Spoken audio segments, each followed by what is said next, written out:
Here is something I truly did not expect. I did not expect this to happen.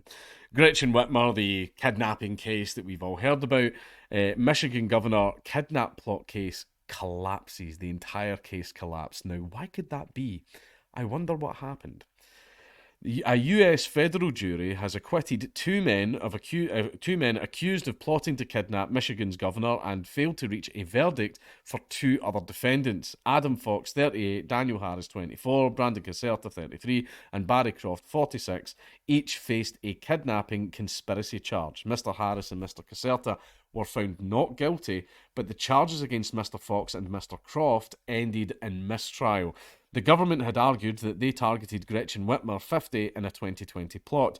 Jurors began deliberating this week after 14 days of testimony and had indicated earlier on Friday that they were deadlocked on some of the charges. They ultimately reached no verdict against Mr. Fox, who was alleged to be the group's ringleader, and Mr. Croft, both of whom were also facing an additional count each of conspiracy to use a weapon of mass destruction. Now, this group that they were a part of. They were sort of, as far as I'm aware, they were like anarchists more than anything, so they weren't exactly left, they weren't exactly right, they were like a little bit of a mishmash of the two. They did not like Trump, but they also do not like Biden. Like, it's complicated. Uh, in a statement sent by her office on Friday, Governor Whitmer thanked prosecutors and law enforcement for their work in the case and warned that Michiganders, I think that's the term then, and Americans, especially our children, are living through the normalisation of political violence. Man, I wonder who's normalising it. I wonder what group's been doing that for like the last fucking 5 years. According to secret chats and private conversations revealed in court, members of the group, some of whom were said to be militia members, viewed Miss Whitmer as a tyrant. Prosecutors said the men planned to abduct her from her holiday home, conduct some kind of treason trial, and set her adrift on a boat in Lake Michigan. You know, like the end of the funny games. But lawyers for the accused countered that the scheme was mostly smoke and mirrors, profane talk by angry and disillusioned men. I'm waiting for this article to get into what actually fucking happened. And it's not talked about it yet. Oh, hold on. Throughout the trial, they maintained that the men had been entrapped. Yeah, okay, so here's the key one. Or improperly induced into the crime by an undercover FBI operation. Where have we heard this before? We've heard this before somewhere, haven't we? It turns out this is kind of like a regular thing that the FBI do. Hey kids, you wanna join my Discord server and talk about overthrowing the government and stuff like that? Yeah, I'm like the cool guy. Just think of me as your cool uncle, Uncle Sam. Yeah. Oh, you wanna shoot up the player? Oh, I can get you a gun. Yeah, I could like totally get you a gun. Yeah, the FBI do that shit all the fucking time. They craft the crimes and then arrest the perpetrators, going, "Yeah, we solved the crime that we did."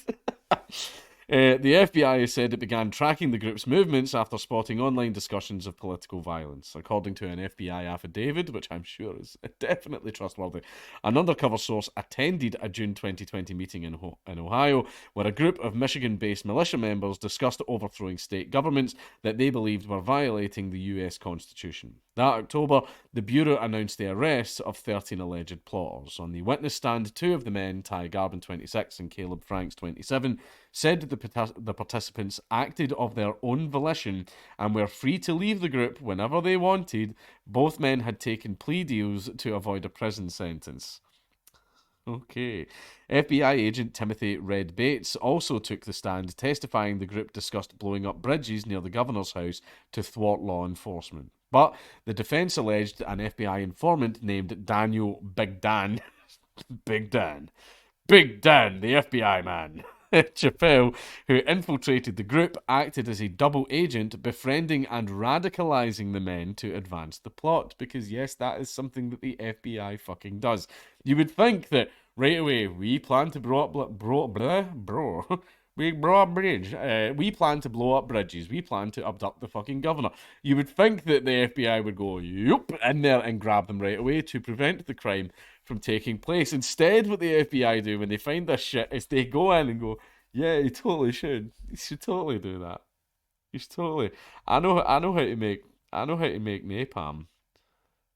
I do know how to make napalm, but but it's like, yeah, they go in and they instigate the fucking shit. And then what they do is they go, oh, at the last second, haha, we caught them as they were loading the bombs into the van. Oh, when you could have just prevented so much more fucking shit.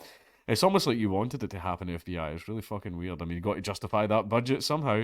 Mr. Harris, the only defendant of the four to take the stand, slammed Big Dan. Big Dan's a liar. Big Dan, the FBI man. Of course he lies. Who got scared by memes? Who got scared by memes shared within the group. Mr. Fox's lawyer also attacked Big Dan for beating the drum and getting them all whopped up. Now, for me, right, now, if conspiracy, for example, is supposed to be like a charge that you can get done on, I think that any law enforcement that go in and go, yeah, you should totally commit this crime. Yeah, you should totally do that. I think they should also be charged. They're trying to cause a crime to happen. Right? They've found this guy who's obviously a little bit angry, a little bit upset, kind of hates the government a little bit. And the guy's like, I want to blow up a bridge. And that might just be angry talk, like a lot of people do. Yeah, we all know the Josh Palahniuk situation where he was so angry on RuneScape that he said he was going to shoot up a school. Was he? No, he fucking wasn't, right? He was just shouting angrily because he was mad at RuneScape. And then someone called the police, and then Josh got 5 fucking years in jail. 5 fucking years in jail for a fucking comment he made in a RuneScape chat, right? That wasn't even fucking serious, right? So that's the severity that they treat it whenever it's like a regular, normal fucking person, but whenever it's the 3-letter agencies that are doing it, it's just police work. Yeah, I told that guy to blow up the bridge. I told that guy to blow up the bridge, and I told him to kidnap the governor. Yeah, police work. Oh, say, can you see that? Like, no, fuck you. You were trying to cause a crime to get committed, right? You were facilitating the fucking crime. These guys were like, let's do crimes, and you guys were in there going, fuck yeah, let's do crimes, right? Fucking FBI, fucking feds, fucking glowy bastards, right? You cause a lot of, by the way, you'd be amazed. You'd be amazed how much shit that the FBI is involved in. Like a certain man with a machine gun in a hotel room. That's another one as well. Or how a lot of school shooters that end up, going to school and actually shooting up the school, they were actually known to the FBI. They were actually known to the FBI prior to the attack getting committed. It sounds like the FBI isn't actually trying to prevent crimes. It seems that they are actually trying to facilitate them and cause them.